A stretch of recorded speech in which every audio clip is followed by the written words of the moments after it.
The Indian Prime Minister Narendra Modi is in Ladakh reviewing the security situation there amid an escalating standoff with China. The Prime Minister reached Ladakh at around 8:30 this morning and visited forward locations in Nimu. The Prime Minister is currently interacting with the Air Force and the Indo-Tibetan Border Police personnel. He was earlier briefed on the situation along the line of actual control by the 14 Corps commander, and the Prime Minister was accompanied by Army Chief General Narawane and the Chief of Defence Staff Bipin Rawat.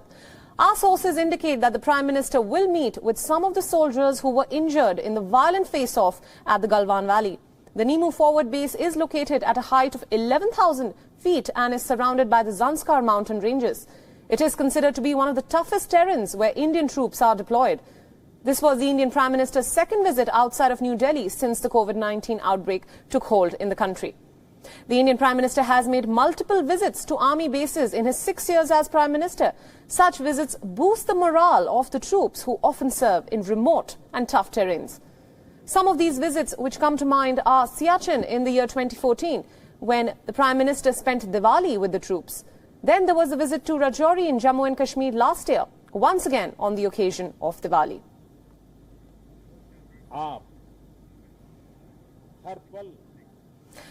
Now, our political affairs editor Karthikeya Sharma is joining us with more insights into this development. Karthikeya, a very good afternoon to you. So tell us, this seems to be quite a surprise visit from the Indian Prime Minister. Is the Indian government trying to send out a strong message of intent to China through this visit? I think there are I think multiple messages here. There is a message of solidarity.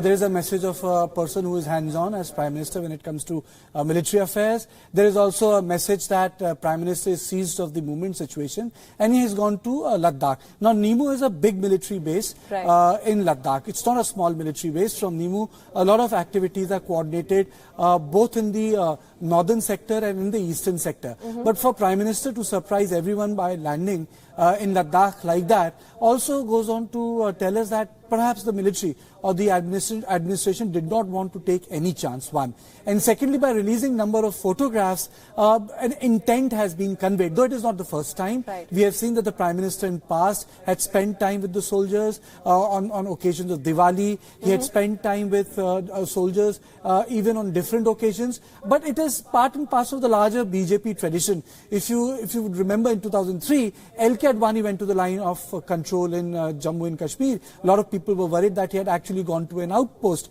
And I distinctly remember, because I covered it, that we could actually see the wiring, which was 100 meters away from that post. So it's part of the tradition of the NDA government. But I think Prime Minister takes it to a different level in the sense, it's like a different imagery, like American president without informing anyone suddenly lands in Afghanistan. But that's a war zone. That's precaution. But I think in this case, because of heightened tension and situation being very, very tense,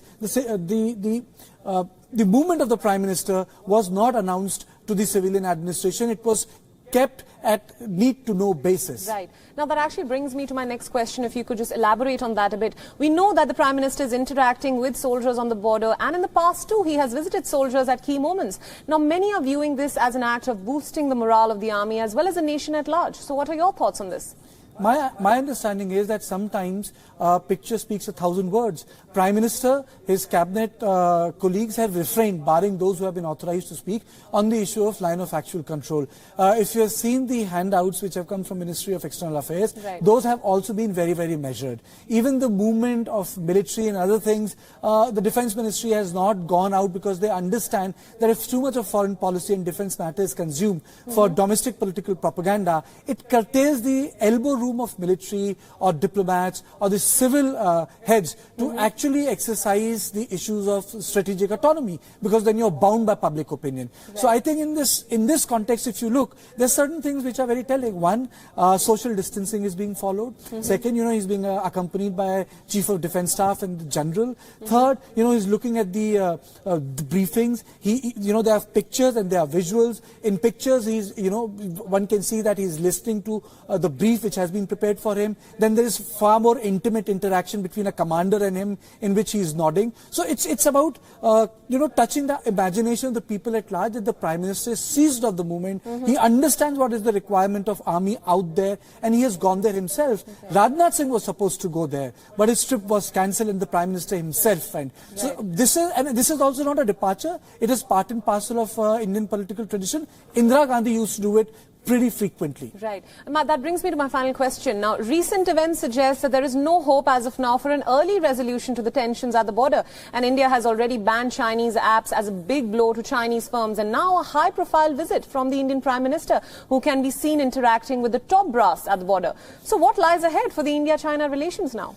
I think it's lack of confidence which marks the relationship between China and India now.